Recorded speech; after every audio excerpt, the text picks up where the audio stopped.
Thank you. Amandla,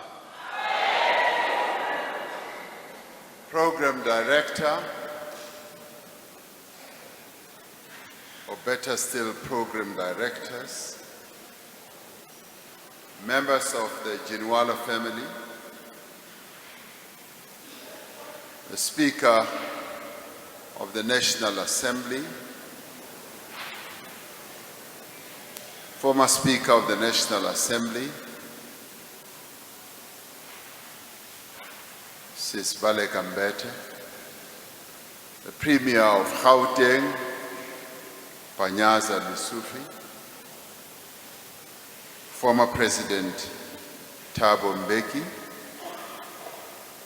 ministers and deputy ministers, religious leaders who are here present, and traditional as well as community leaders,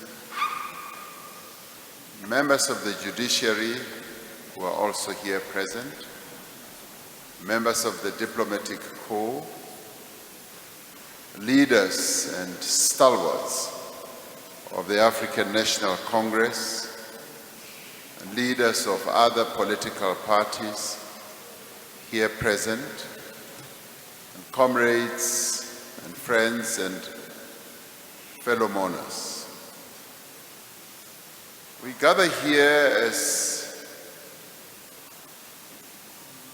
friends, family, colleagues, comrades, fellow workers of Comrade Frene Ginwala to celebrate and to pay tribute to her profound contribution to the cause of freedom, peace and progress, not only in our country but across our continent as well. We remember a life that was as rich in experience as it was rich in meaning. Comrade Frene Ginwala played many parts, and many of those have been so eloquently explained here this morning. She was a journalist, a lawyer, an author, a researcher, an academic, and a parliamentarian. But she was also an activist, a feminist, a Pan-Africanist, and also an internationalist. Yet no roll call of her many achievements can adequately describe the person that she was, nor the impact that she has made in the course of her entire life. Yes, 70 years she devoted and committed to serving her beloved country and her continent. It is telling that amongst her earlier political assignments, she was called upon to find ways for ANC leaders to clandestinely leave the country, a role that the Speaker of our National Assembly has dubbed a travel agent. And I guess if we ever have had a travel agent of note, none has ever been able to excel beyond what she did. Anybody who paved the path for O.R. Tambo must be regarded as the very best travel agent in the world. At a time of great uncertainty and danger, she established routes and identified means of passage where before there had been none. Through ingenuity, through courage. Yes, I would agree that through inbuilt female ingenuity. Through determination and diligence, she forged new paths. Throughout her life, Comrade Frene Ginwala has been a pioneer, a pathfinder, a leader in the true sense of the word.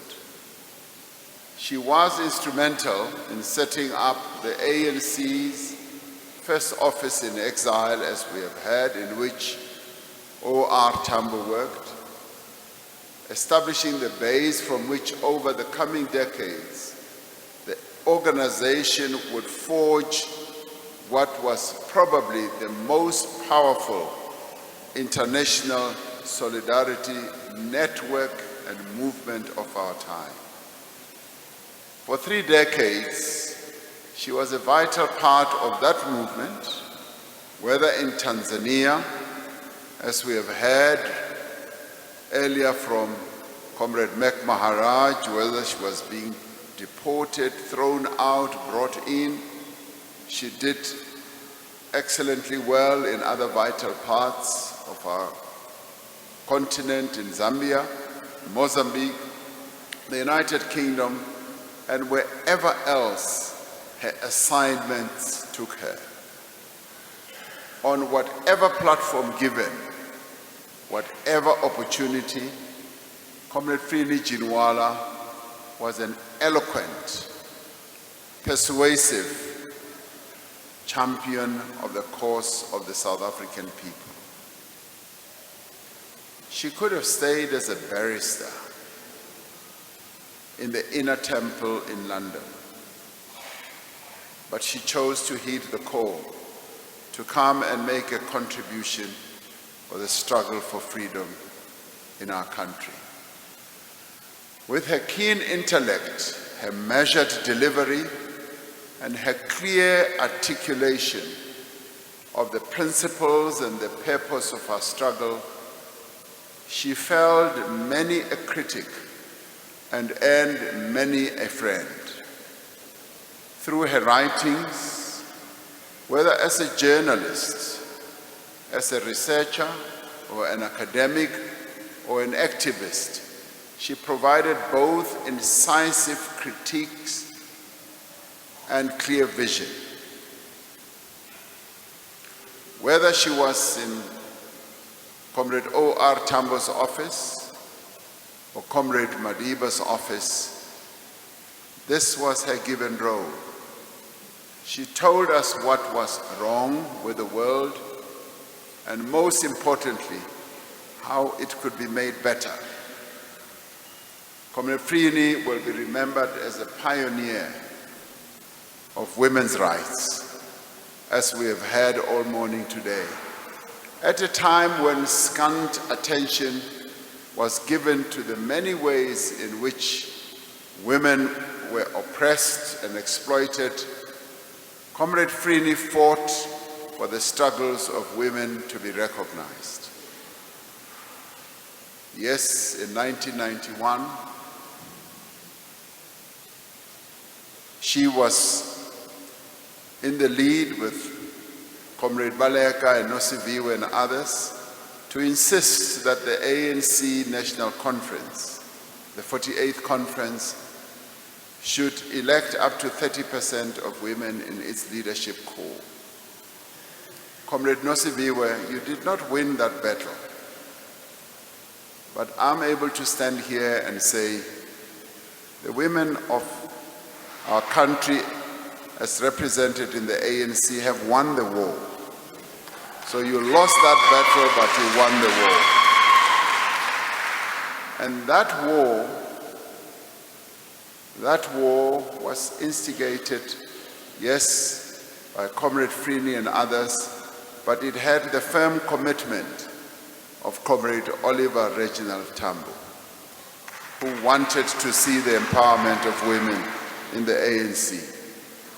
In a political environment in which the dominance of men didn't even invite comment, Comrade Frene Ginwala was one of the few voices that was always consistent and insistent that women should occupy their rightful position in the struggle. In this, she can be counted as part of a proud lineage of courageous women that have fought for the freedom of all in this country, and women, black and white, who have led this struggle. Comrade Baleka, you put her on the same level as Umama Charlotte Maxeke. How right that is. She can be counted among the ranks of those women who burnt their passes in Bloemfontein in 1913, and amongst the women who marched on the Union buildings in 1956. She can be counted amongst the women who joined the ranks of Umkhonto weSizwe, particularly in the aftermath of the 76 uprising, and those who marched on Parliament in 2019 to call for an end to the murder of women of our country by men. Frene Ginwala was prominent among those within the liberation movement who were instrumental in crafting a vision for a democratic South Africa that was both non-racial and non-sexist. After a difficult and protracted struggle, she was among those who won broad acceptance for the idea that no country can be free for as long as its women are not free. Having won the principle of non-sexism, Comrade Frene Ginwala was among those who were determined to give effect to it. It is therefore not surprising that after a return to South Africa, Comrade Frene formed part of the task force to establish the ANC's Women's League in the country. She helped to set up and become the convener of the Women's National Coalition, which brought together women from all walks of life across the political spectrum to draw a women's charter. This formation played indeed a critical role in ensuring that the rights of women, yes, indeed, did receive proper attention in the negotiations process and were enshrined in the new constitutional order. Comrade Baleka, when you became a prominent player together with Comrade Frene in the negotiations process, we were not surprised.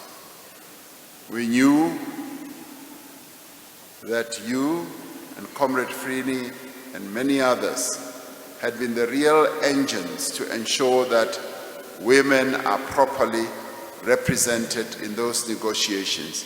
And we are pleased that the African National Congress acceded to that.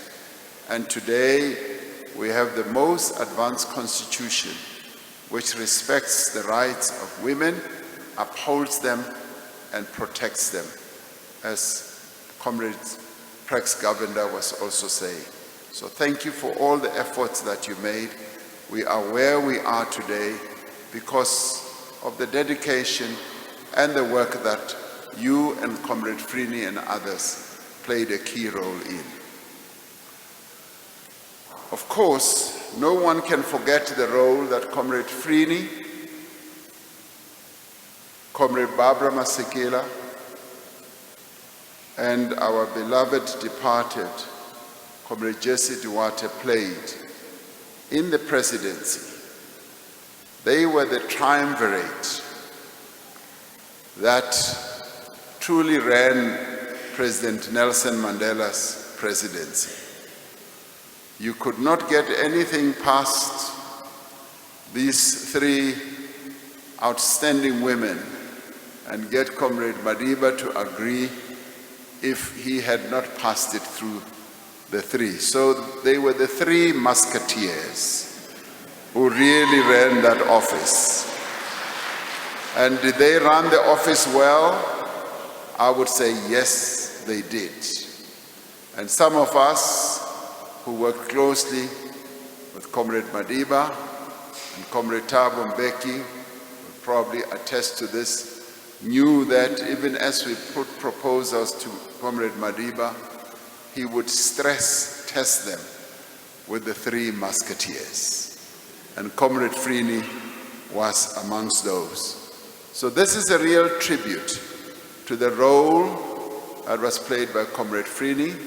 And today I would also want to pay tribute to Comrade Jesse Duarte, and indeed to pay tribute to Comrade Barbara Masekela. The three of them made President Mandela's office really effective and come alive. As we bid farewell to Comrade Frene Ginwala, we must recognize that this struggle for equal rights and opportunities for women is far from won. As a society, as a state, and as a movement, we have to give full effect to the principles of non-sexism and gender equality. Despite significant progress, women are still underrepresented in positions of authority, responsibility, and influence across nearly all areas of public life. And despite the progressive policies that we have pursued since the advent of our democracy, women are still overrepresented amongst the poor, the unemployed, and the vulnerable. The face of poverty is still worn by the women of our country. As Comrade Frene would remind us, until we have achieved equality between men and women in all spheres of life, we will not be free. We will remember Comrade Frene as a pioneer in building our democracy from the ruins of apartheid. And it is quite informative to hear our current speaker saying, and quoting Comrade Frene as saying that when she got into office as a speaker, she found nothing. There was nothing that could guide her in putting a new parliament together, because you could not take a leaf from a system of apartheid to build the future democratic parliament.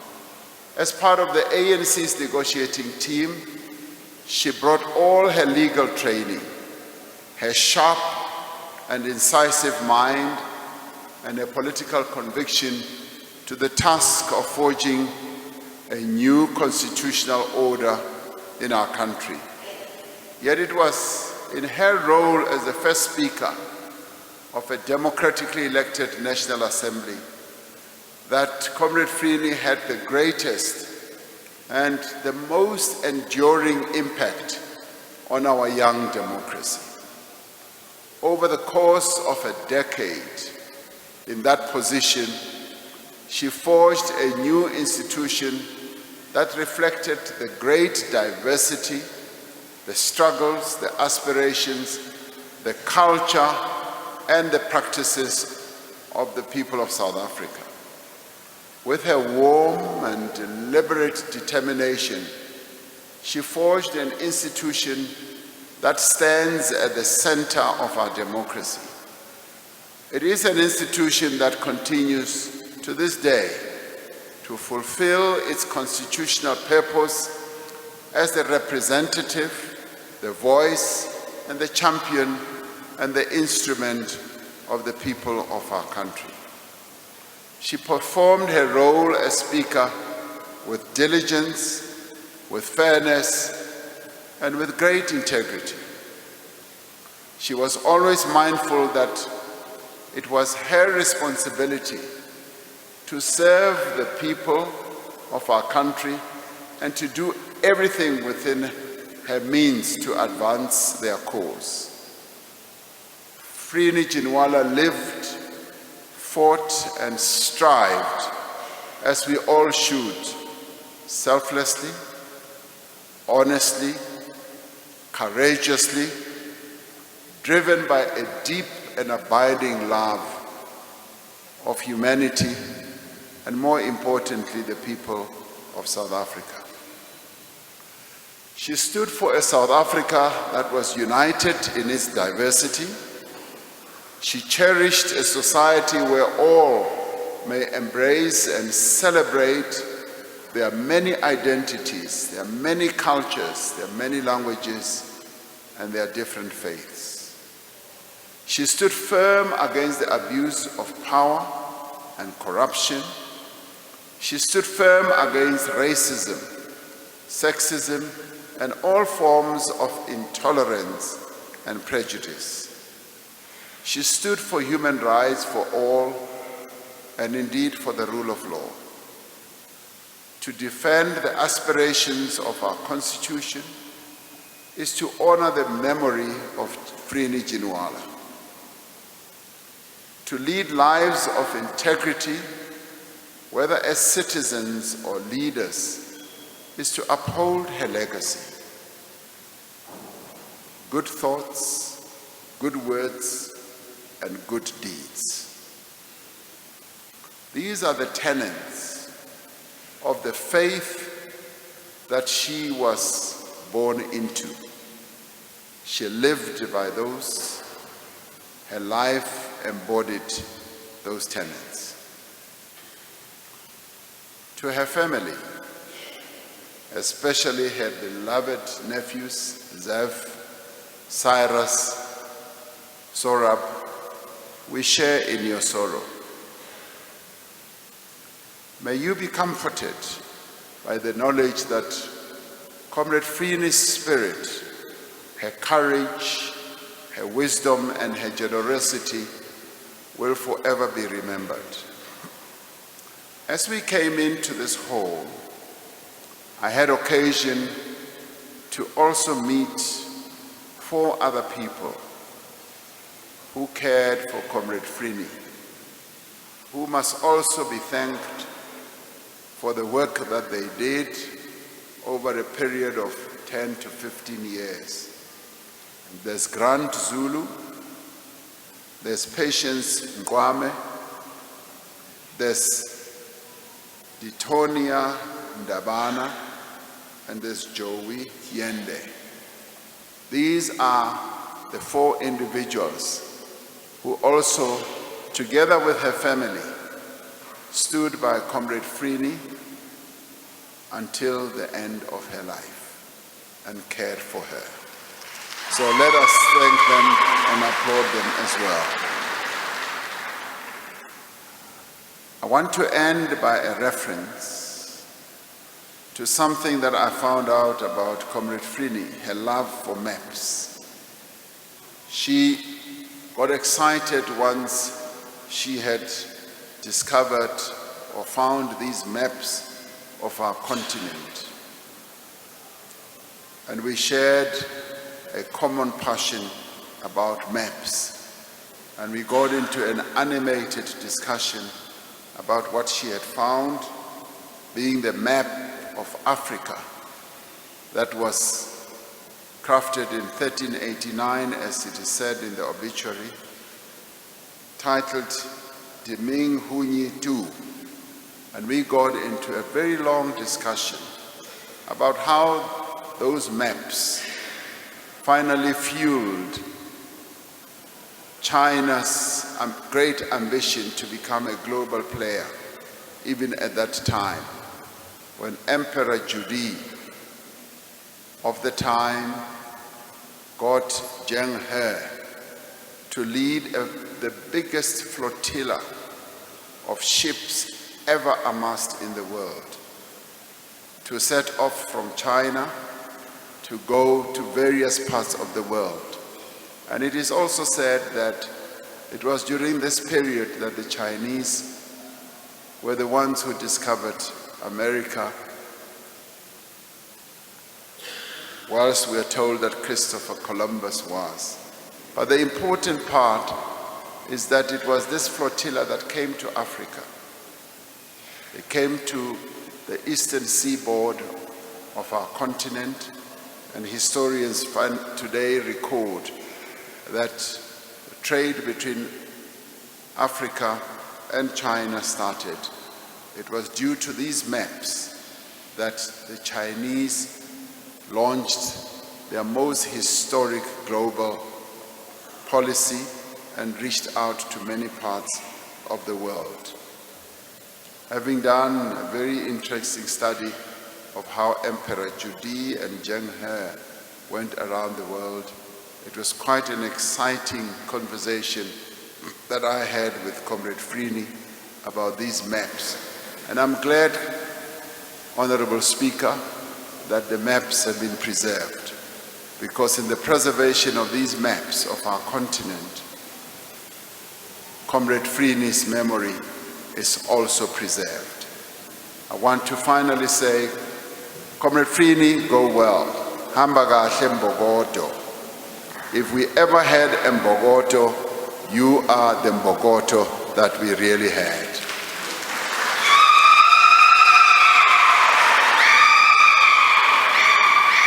And I do want to say, Lala kahle, Madam Speaker. Go well and greet those that you will meet, those who are pioneers like yourself, or Charlotte Makleke, and many others. Greet them for us and tell them that we continue with the struggle to make the lives of our people better. Thank you very much.